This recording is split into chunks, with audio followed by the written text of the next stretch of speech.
Hello friends, today in this video I am going to show you how to enter a red and black report card in Word.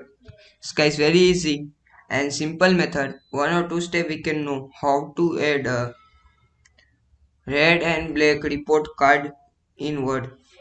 First open Word, then click on new,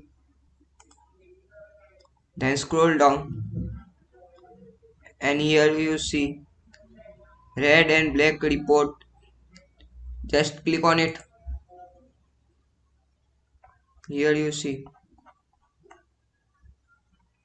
report card is open.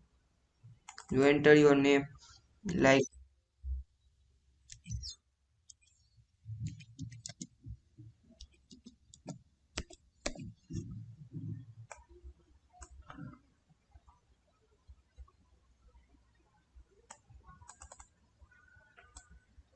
thanks for watching. Please like, share, comment and subscribe my channel for latest update. Please comment this video useful or not.